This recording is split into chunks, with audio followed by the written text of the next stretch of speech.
All right, and we are back in the lobby bar for the week of April the 25th, 2022. Brian and Michaela here with you. And Michaela, we are on our way in to see a new movie, The Northman. It just came out last week. We're very excited about it. Are you excited about it? I'm excited about it. I'm very excited about it. I love this main character. Yeah, Alexander Skarsgård, King Eric of the North, of True Blood fame, as That's you right. will know. I think that the Northman is probably like the origin story for True Blood, possibly. I don't know. We'll have to see how that plays out. But he's in it. Anya Taylor-Joy is in it. Nicole Kidman is in it. It looks dark and gloomy and gritty, and it looks fantastic. It's going to be a good time. I think. Yeah, I'm really excited about it. It feels like it's been a while since we've had like one of those dark, semi-horror, semi-action. It's been a while, I think, since we've had, there's Dune, but it's been a while since there's been anything not Marvel that I've that we've been excited to go see it. Maybe that's the thing, but yeah, I'm excited to see it. All the feedback I've gotten about it has been pretty positive. So I'm, excited to see what this is. And this got me in the mood. I was like, we're going to see a story about the Vikings. We're going to see a story of, Alexander Skarsgård is leading the way in this thing. I was like, what do we need to celebrate? We need to go to a drink that originates from Sweden, just like Alexander.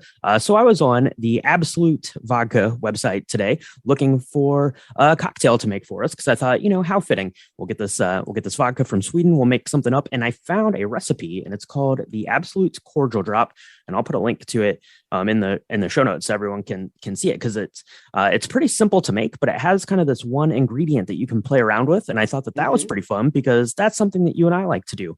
So let me run through this recipe for everyone. It is 1 part of Absolut vodka, and then a half part of lemon juice, and a half part of they're calling for fresh homemade raspberry cordial. But in like the steps here, it tells you how they make this cordial and give you a couple of other ideas, which I think sounds super fun. Yeah, that sounds amazing. So what you're going to do to make your raspberry cordial or your other cordial is you basically are going to take like 100 grams of raspberries, fresh raspberries, or raspberry puree, or it says you can do like a passion fruit puree, or it gives one with cucumber and mint.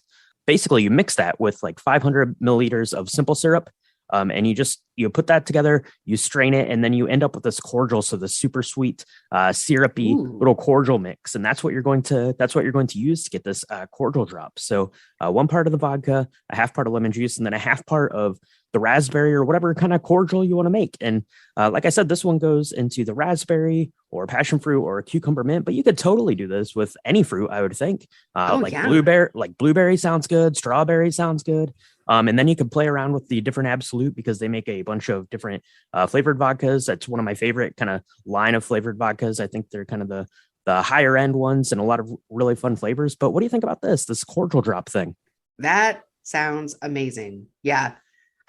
It's peach season in Georgia right now. I had a friend who was driving through Georgia just this weekend and actually brought me some peaches. So I might try this with peach puree. That might be kind of neat. Oh yeah, there you go. That sounds good. That sounds very southern and very kind of, this late spring time now, which basically feels like summer. It was like 90 degrees yesterday. I got a sunburn, not very happy about that, but this cordial drop is going to treat me right as we go into the air conditioned theater to see The Northman. And what did people see over the weekend? I had a couple new releases this week, so it's going to be interesting to see how things were going to shake out. The overall box office was not quite as high as I was expecting, but the bad guys led the way with $24 million, followed by Sonic the Hedgehog 2, Fantastic Beasts, The Northman came in 4th place, and The Unbearable Weight of Massive Talent, starring the very everyone's favorite Nicolas Cage as Nick Cage, came in 5th with just over $7 million.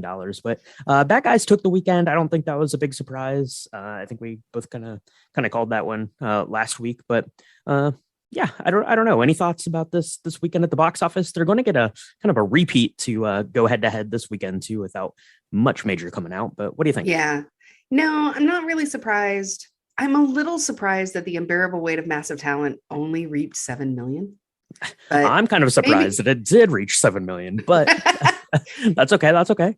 No, I'm actually really interested in seeing that one. I'm a big fan of Nicolas Cage, and so, and I think he's got this really interesting career, right? Where he's done really awful, like everybody panned B grade kind of action films, but he's also done some amazingly like dark and beautiful roles. I mean, he's an Oscar winning actor for his role in Leaving Las Vegas. I mean, he can do kind of all he can do it all in a and so the fact that he's poking fun at himself in this one, I really like. I think that shows a cool character trait. Very few actors can actually do that well, or maybe they do it too much and that it comes off poorly. I don't know, but I'm excited about seeing that one. So, yeah. And I don't know, are you going to go see The Bad Guys? Are you going to rent it? Is it even in your wheelhouse to go see? Is that a plan for your life? It is. It is not in my plans in my life at all. I guess we'll see if it ends up getting a Academy Award nomination for best animated feature film, and then that would kind of press me into seeing it. I have to say, we've seen the preview for it a couple of times when we've been to the movies, and it doesn't look bad by any means, but yeah, it's just not really something that I'm all that interested in seeing. And then Fantastic Beasts came in with another $14 million. It's still kind of lagging behind, I think, where they would like to see a film as potentially as big and blockbuster as that. So that'll be interesting. And like I said, it'll be interesting to see what happens, in this coming week, because there's not really much that's going to, kind of move the needle on any of these films in our top 5 this year. Yearly box office, no change. Sonic the Hedgehog 2s and 4th, it will pass Uncharted probably by the time you're listening to this. It's only like $100,000 behind it. So good on you, Sonic, moving up to 3rd in the charts. Batman still reigns supreme at $367 million on the year. So we have Memory coming out this week, which basically looks like they took the movie poster for Taken, took that off, put Memory in over top of it. And that's what you get. It's another one of these Liam Neeson action flicks that he's been doing, over the last decade now of his career. So what do you think, Michaela? Memory? Any interest in this one? It's a remake of a Belgian film from 2003, I think. Great. So. That's all we need. No, I think that's great. First of all, then it's probably going to have some substance in it if it's a remake of another film. Perhaps, maybe. I mean, very few films get remade unless they've done well and were highly regarded the first time, right? Sure. I think that's. I'm a big Liam Neeson fan, and he's. But I don't know. I really like Taken, so I don't mind watching something similar over and over again. That's a formula that's really working for Liam Neeson. So he should take it and run all the way to the bank, all the way. He seems to be cashing in on that. So I don't know. It probably is going to be kind of fun. Maybe it'll be something to stream when it hits to, whatever it's going to be streaming on here in a month or two. So we'll have to see. But let us know at home if you're planning to go see Memory. Let us know if you saw The Northman, or if you're planning to go see it. Let us know if you liked it, how good it was. If you're going to go and see The Bad Guys and add to their box office totals, let us know all that. And let us know if you make an Absolut Cordial Drop and what kind of cordial you make and what kind of cordial we should be making, because we want to know all of that stuff. But for now, Michaela, the movie's about to start.